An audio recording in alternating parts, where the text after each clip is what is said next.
Did I just pay for a fragrance I already own? This is 25 Elixir Pour Homme, the anniversary edition celebrating 25 years of J. One of Pakistan's most well-known fashion and fragrance brands. And I was lucky enough to get my hands on a bottle before most people have even had the chance to experience it. But here's what really caught my attention. The moment I sprayed it, I thought, wait, have I smelled this DNA before? Now look at this bottle presentation. The moment I saw the black and gold design, the chunky gold cap, and that bold luxury look, one Middle Eastern fragrance immediately came to my mind. I want you to guess it before I tell you. Drop your guess in the comments right now before you continue watching the review.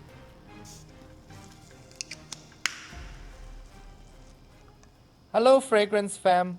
Today we're going to find out what 25 Elixir actually smells like, how it develops, and most importantly whether this 25th anniversary fragrance has the longevity and projection to match its name. 25 Elixir comes as a duo, 25 Elixir Pour Homme and 25 Elixir Pour Femme.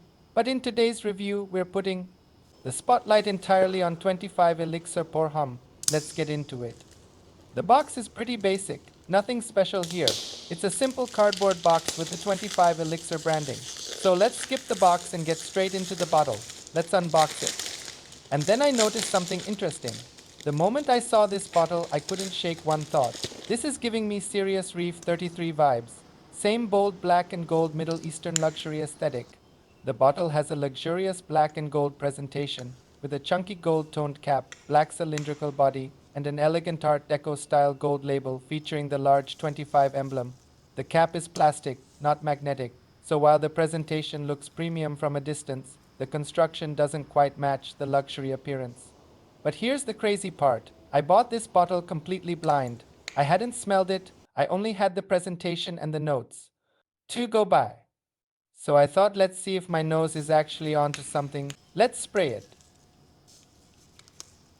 Damn. I was 100% right. I immediately got that rich, fruity, dark Middle Eastern style DNA that reminded me of Reef 33. I literally ordered this fragrance based on my guess. And somehow my guess was spot on. Now the interesting part is that the official notes don't completely explain what I'm smelling. So let's break down exactly what my nose is picking up, and more importantly, let's find out how this thing performs. For the first 10 seconds, I couldn't even recognize what I was smelling. It almost feels like the fragrance is taking a few seconds to wake up. But then suddenly it starts opening up, and that's when I get this beautiful, rich raspberry and oud combination. I'm also getting something that smells very much like saffron, although saffron isn't listed in the official notes. And surprisingly, I'm even picking up a fruity pineapple-like sweetness, which again isn't listed. The official note pyramid gives us bergamot, apple, raspberry, and cassis in the opening, followed by Clary Sage, jasmine, and rose, with amber, caramel, patchouli, and vetiver in the base. The 25 Elixir has dried down beautifully. That fruity pop from the opening has chilled out, and now it's this warm, ambery, slightly sweet scent from the caramel. It's smooth, inviting, and just so easy to wear. On my skin, I get about 5 to 6 hours of longevity, and it projects nicely for the first hour or two before settling closer. So here's the big question. Is 25 Elixir Pour Homme actually worth buying? For me, absolutely yes. Especially at this price point, I would highly recommend it. You are getting a rich, fruity Middle Eastern style fragrance without having to spend a fortune.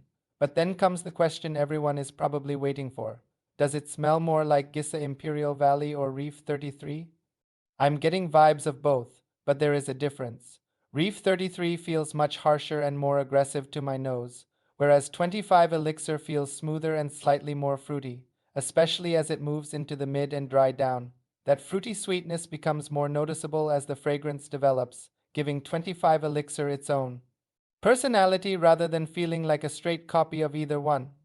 So if you love the DNA of Reef 33 or Imperial Valley, but want something a little smoother, fruitier, and easier to wear, I think 25 Elixir Pour Homme is absolutely worth checking out. And finally, the last question, should you buy both 25 Elixir Pour Homme and 25 Elixir Pour Femme? Personally, I would only buy the Pour Homme. Don't get me wrong, 25 Elixir Pour Femme doesn't smell bad at all, but for me it doesn't have the same uniqueness or impact. It gives me a Gucci Flora kind of vibe, not an exact clone, but there's something in the overall fruity floral character that immediately reminds me of it. So if I had to choose just one from the duo, my money would definitely go toward 25 Elixir Pour Homme. But hey, that's just my nose. I really want to know what you all think. Drop a comment and let me know which one you think is the king of this style. If this video helped you out, a like and subscribe would be incredible. Thanks for watching, and I'll see you in the next one.